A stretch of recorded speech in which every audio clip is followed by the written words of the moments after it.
Good afternoon, Hartford, and welcome again to another session of Voices of Veterans, put on by myself, Dave Yano, an Army veteran of the Vietnam War, and Steve Fournier, a U.S. Air Force veteran of during the Vietnam era, served in Europe in the intelligence section of the Army. Jim Brazil, who's also a Vietnam veteran, is going to be with us on the next session, but he couldn't make it today. So today we're going to do a little bit of talking about the effects and the collateral damage done by the various wars that the United States has waged all over the world and is currently involved in Afghanistan and Africa, Somalia, and all over the world, and still in Iraq, by the way. We haven't gotten out of there either. So just recently, President Trump, using the powers of the presidency, decided to pardon several United States military veterans for crimes against humanity and illegal crimes committed, war crimes, if you will, committed by members of the armed forces of the United States. And in the New York Times, an article was written by a veteran who served 2 tours in Afghanistan. And I'm going to read this article, and then I have a few other things to read to you about the murder and torture that occurred in Iraq at Abu Ghraib. But this is the article from the New York Times. Trump Betrays the Armed Forces by Benjamin Haas. President Trump on Friday cleared 3 military service members of war crimes, even after being reportedly advised against doing so by the Defense Secretary, Mark Esper, and the Army Secretary, Ryan McCarthy. Mr. Trump interceded on behalf of Army Major Matthew Goldstein, who had been charged with murdering an Afghan man, Edward Gallagher, a Navy SEAL, who was convicted in connection with posing for a photo with the corpse of a fighter in Iraq, and Army First Lieutenant Clint Lawrence, who, after 9 fellow unit members testified against him, had been convicted of murdering 2 civilians in Afghanistan. Mr. Trump may believe that intervening pays respect to those who have served in uniform, that it shows he's pro-military. If this is his view, he's wrong. In reality, Mr. Trump's meddling undermines the military's institutional values, risks endangering American service members, and disrespects the honorable service of the overwhelming majority of veterans. The military strives to ensure that its members adhere to the laws of war and respect human rights. Service members are trained, for example, to avoid civilian casualties by understanding rules of engagement and following the proper steps for escalation of force. They also learn the appropriate ways to treat detainees, and interrogators are trained to employ only the approved legal methods. During my 2 deployments to Afghanistan, my intelligence work helped lead to the capture of insurgent leaders. Sharing responsibility for their capture, and as a recipient of the intelligence produced by their interrogation, I had a sense of moral reassurance in the understanding that my colleagues handled and interrogated the detainees humanely, just as they had been trained. The lessons service members learn about the laws of war are not an afterthought. Rather, they are central, emphasized time and again, from training sessions and exercises to military ethics discussions to actual combat deployments. The Army's official values, after all, demand that soldiers do what's right legally and morally, and treat others with dignity and respect, making no exception for civilians or even enemies. When we were in Vietnam, we were given a card with the rules of war and the Geneva Convention. We were told we were supposed to follow these rules. And one of the basic reasons why you do this is, as John McCain, who was a POW in Vietnam for somewhere close to 9 years when he had been shot down over Vietnam before he was returned home, indicated that how we respond and how we treat their people, their prisoners of war, is how they will treat us if we become prisoners of war. The military requires its members to operate in accordance with the laws of war for good reason.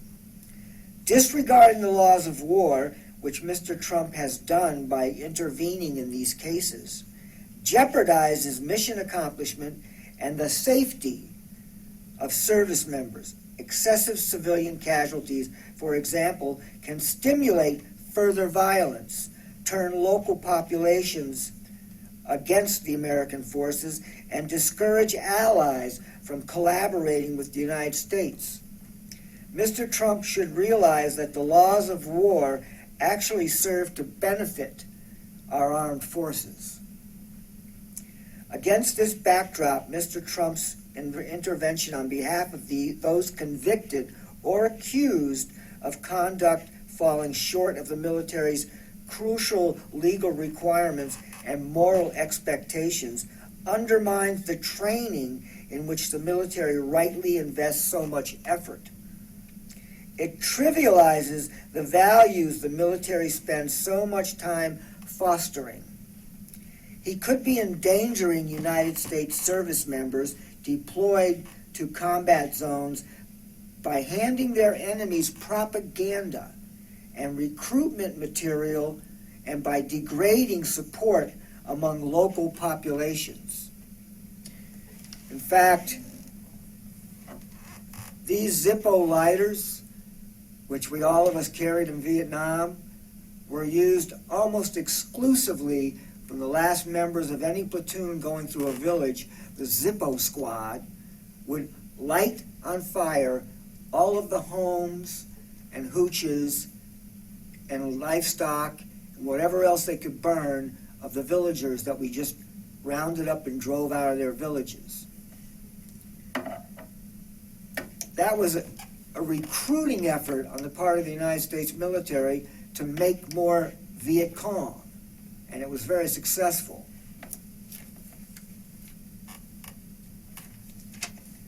To be sure, war is complex, and service members accordingly face difficult moral choices under extraordinary pressure. But their preparations help them make sound decisions in these tough situations, and the military justice system considers the factual circumstances of each case and the intent of the actor. Mr. Trump appears to be following in the unfortunate footsteps of President Richard Nixon. In the wake of Lieutenant William Calley's murder conviction in connection with the Vietnam War's My Lai massacre, President Richard Nixon intervened on behalf of Mr. Calley in a response that rings true today. Captain Aubrey Daniel, the military prosecutor in the case, wrote the president, "Your intervention has, in my opinion, damaged the military judicial system. I would expect that the President of the United States, a man whom I believed should and would provide the moral leadership for this nation, would stand fully behind the laws of this land on a moral issue which is so clear and about which there can be no compromise." Mr. Trump, to the detriment of the United States Armed Forces, remains fixated on condoning the aberrant conduct of those convicted or accused of flouting the laws of war.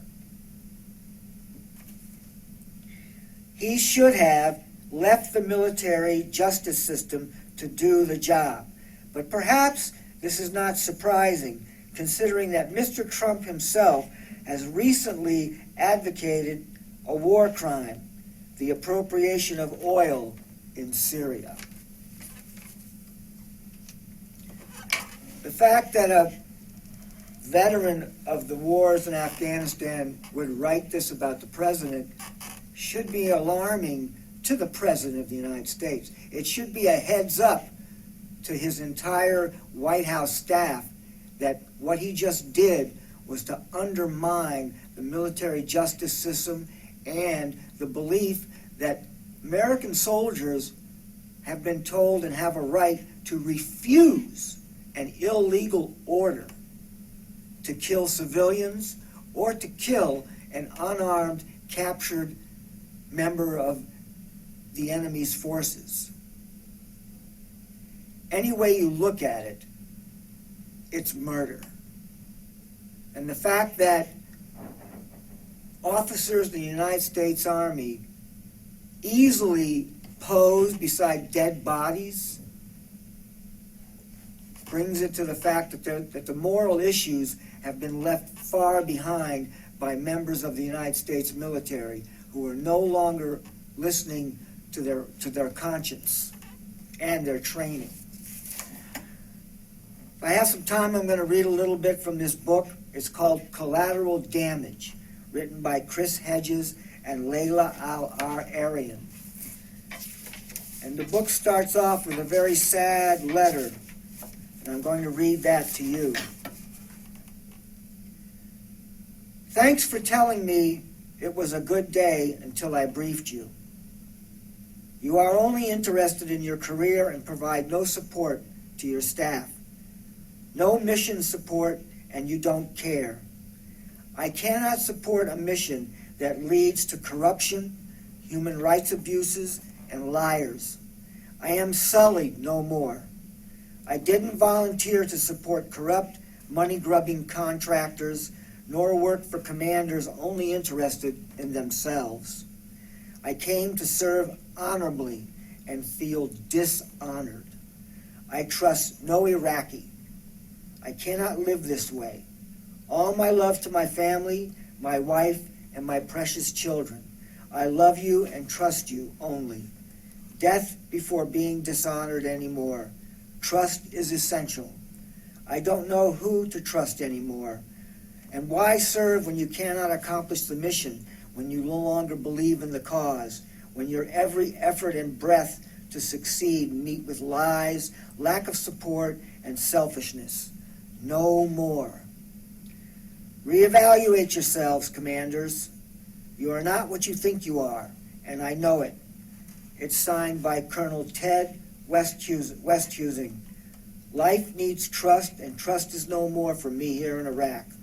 Colonel Ted Westhusing's June 4th, 2005 suicide note written to his commanders in Iraq, General Joseph Phil and General David Petraeus. This was another sad suicide. Collateral damage done by the war to our own people, who feel so dishonored that they can no longer live and serve in the very institution that they dedicated their lives to. This book has a number of chapters that talk about convoy duty, but the one I'm going to read you for is from the chapter called Detention, and it's about torture and murder. Soldiers and Marines in charge of detaining Iraqis, especially at the beginning of the occupation, received little instruction on where or how to hold the detainees in the makeshift day jails and prisons. There was little accountability. Sergeant Jeffries discovered Iraqi prisoners in a small courtyard at an airfield outside of Baji in late April of 2003. They were bent at the waist with their foreheads against a wall. Sandbags were taped over their heads, and their hands were zip-tied, bound behind their backs. No, that comes off, he told the guards. A colonel had told him early in his deployment, the easiest way to make a terrorist is going to be to humiliate or torture one of these guys. We could have tortured them all we wanted, and we wouldn't have understood what they said, Jeffries explained. We only had one working interpreter in the whole squadron. It's crazy. We were spread out sometimes as much as 180 miles. It wasn't like we were all in one place together either. So the one guy, Al, the interpreter, he was in great demand all the time, and prisoners just weren't his big priority. Sergeant Bobby Yen led 2 other troops on a raid at the beginning of 2004. Several Iraqi men were arrested. Yen was convinced that they were innocent. We were allowed to arrest people over there on the suspicion or a tip-off. It's really un-American, he said. One of Yen's infantrymen declared that he would butt-stroke, hit with a rifle, any prisoner who acted up. Maybe it was bravado to show off to the other unit or whatever. If the guy got out of hand or managed to break free and get a weapon or whatever, I'll shoot him dead as much as the next guy, Yen said. But these guys had sacks on their heads and were zip-cuffed down, and they were shaking with fear.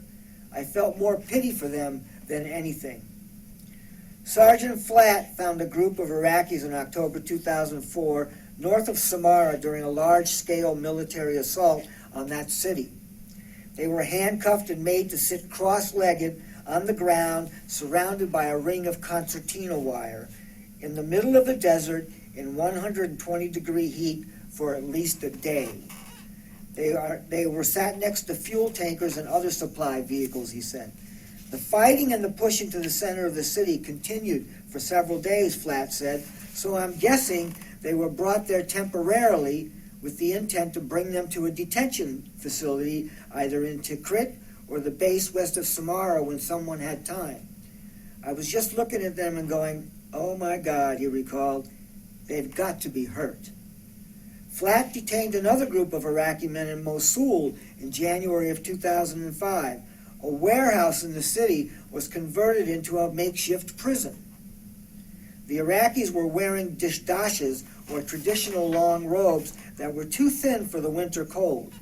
I mean, it had to be freezing out, Flatt said, and yeah, they were treated like crap. In the fall of 2004, Sergeant Westphal provided external security to a special forces unit that was in charge of a Tikrit compound where Iraqis were interrogated. A small bunkhouse for keeping goats was fashioned into a temporary holding cell. 3 or 4 prisoners were placed there at a time, Westphal said. The holding cell was 6 feet deep and 3 feet wide. It contained 6 goat pens with metal doors. It was completely dark at night. Detainees were given no food or water. Guards were instructed to play heavy metal music, according to Westphal, and to kick on the cell doors every 15 to 20 minutes. They gave us a big stick that we could use to just basically not let these guys sleep, because they want them to be mentally fatigued when they interrogate them. Westphal saw detainees shoved and pushed by U.S. troops before being interrogated. He said he did not know what happened to them once they entered the interrogation room.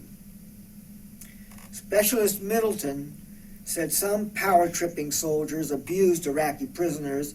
It was just weird. Some of my friends were doing stupid shit like putting them into positions that were uncomfortable, like having them squat or like putting them into the Humvee and then slamming their heads out there, he said. Just like, rogue cop stuff. Nothing really severe. It was just disconcerting to watch because it was always unclear. We never did find any weapons. We were just kind of sick of it and felt just bad to be part of the situation.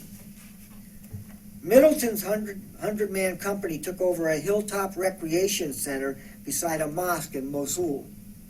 They found the school supplies and a box of children's drawings.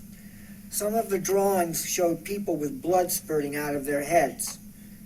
Others depicted oil wells, camels, and smiling children.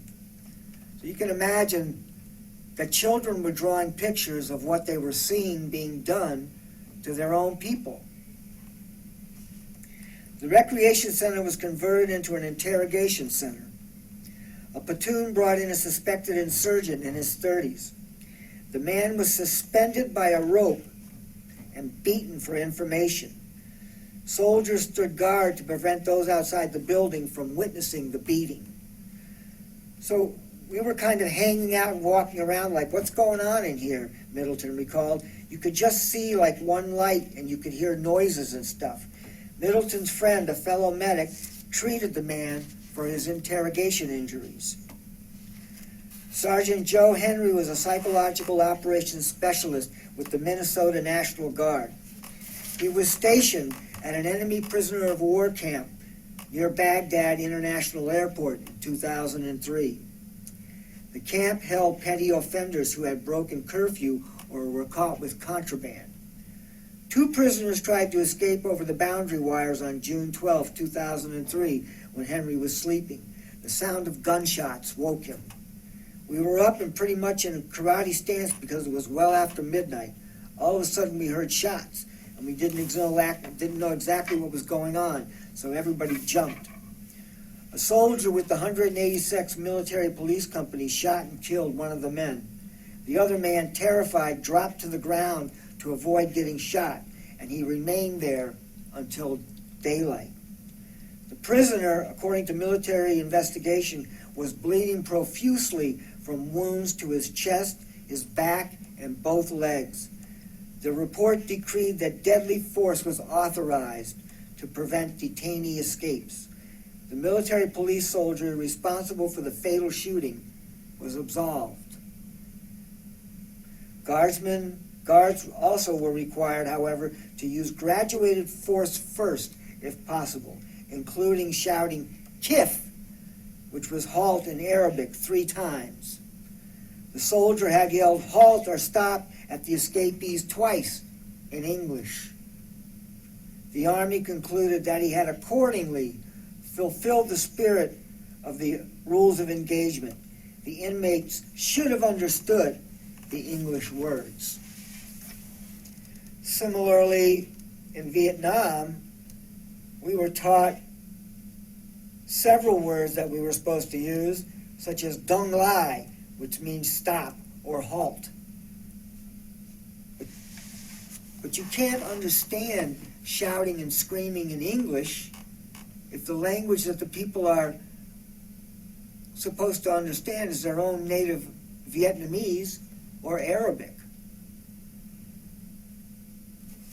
I can recall in Vietnam, several medics and myself decided on our own to go into POW cages and treat suspected Viet Cong detainees. We would go in, do a physical review of the person, and then we went in to see this one detainee, and they called us in to stitch up his wounds because his whole leg had been laid open from the knee down to the ankle. So we spent time cleaning and debriding the wounds and suturing up the wounds of the prisoner, and then we left. We have no idea what happened afterwards. So similarly, I think that a lot of confused soldiers were told to perform their duties without any clear instructions on how they were really supposed to act. And the fact is that these were unarmed, detained, and tied up prisoners, civilians. There was no way that they should have been shot or beaten. And all of this results in collateral damage, not just to the people that live there, but to the soldiers